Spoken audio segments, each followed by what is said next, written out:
The Backwards Man. The day Robert Mitchell was born in the small town of Mill Creek, Montana, 3 nurses quit their jobs at St. Mary's Hospital. His mother, Sarah Mitchell, didn't get to hold him until 3 days after delivery. The doctors kept running tests, making calls to specialists, and whispering in hospital corridors. When they finally brought him to her, wrapped in a blue blanket, Sarah understood why. Her newborn son had the skin of an elderly man, wrinkled, spotted, and paper-thin. It hung in loose folds around his tiny frame like a suit several sizes too big. The doctors had no explanation. All tests came back normal, except for his skin cells, which showed signs of advanced aging. "It's like he's been alive for 90 years, Dr. Harrison said, adjusting his glasses nervously. "But only his skin. Everything else is perfectly normal for a newborn." Sarah and her husband Tom took Robert home, despite the doctor's suggestions, to keep him for further observation. The local press caught wind of the story. Montana's ancient baby made headlines in several state newspapers, but the Mitchells refused all interviews, and eventually, the curiosity died down. Robert grew up isolated in their farmhouse on the outskirts of Mill Creek. His parents homeschooled him, protecting him from the cruel stares and inevitable bullying. But they couldn't protect him from mirrors. By age 6, he understood he was different. His skin looked like crumpled paper, while his mind and body were those of a normal child. The first change happened on his 13th birthday. Sarah noticed a patch of smoother skin on his forearm, about the size of a quarter. Within a month, similar patches appeared across his body. His dermatologist, Dr. Morris, documented everything with clinical fascination. "It's unprecedented," she said, photographing the transformations. "The new skin cells show reverse aging patterns. They're getting younger instead of older." By 16, Robert's skin looked like that of a 60-year-old.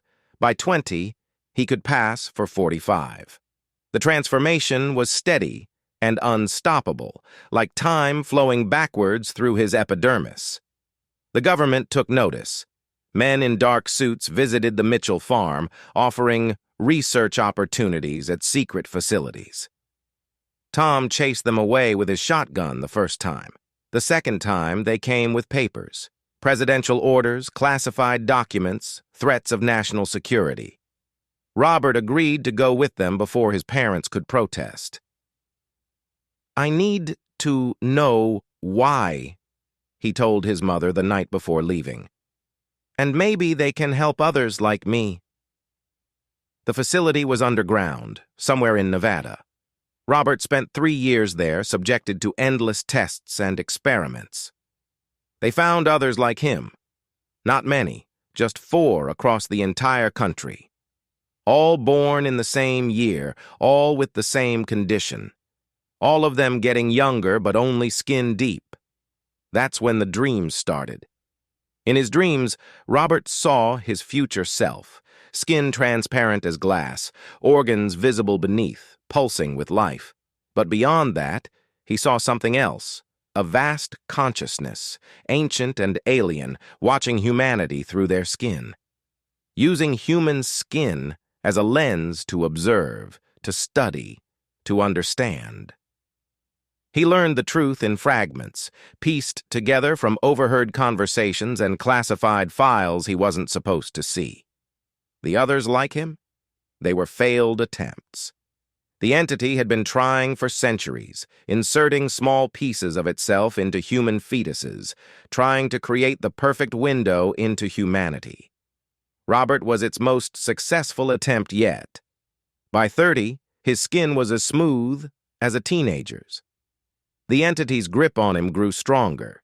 In his dreams, it showed him its world, a dimension of pure thought and energy, where physical form was a primitive constraint.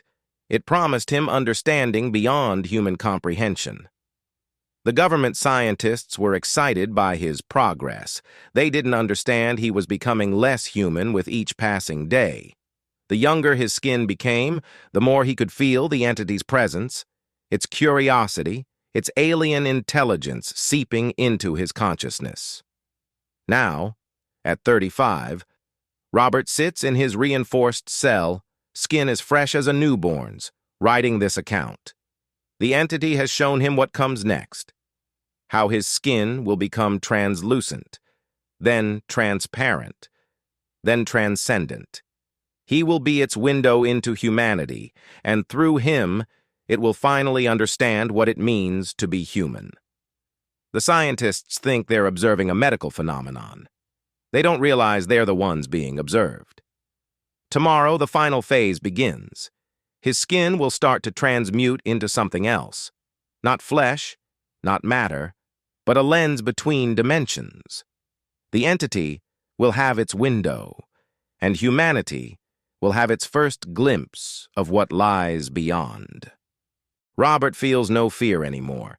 He's accepted his role as the bridge between worlds. After all, isn't this what humanity has always wanted? To know we're not alone in the universe?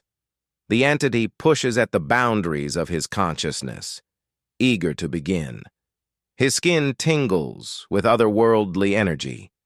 The window is about to open, and something ancient is waiting to look through. Robert reaches for his pen one last time. The skin on his hand is almost translucent now. He can see the blue veins pulsing beneath, but they're changing color, turning an impossible shade of violet. He needs to write this final warning.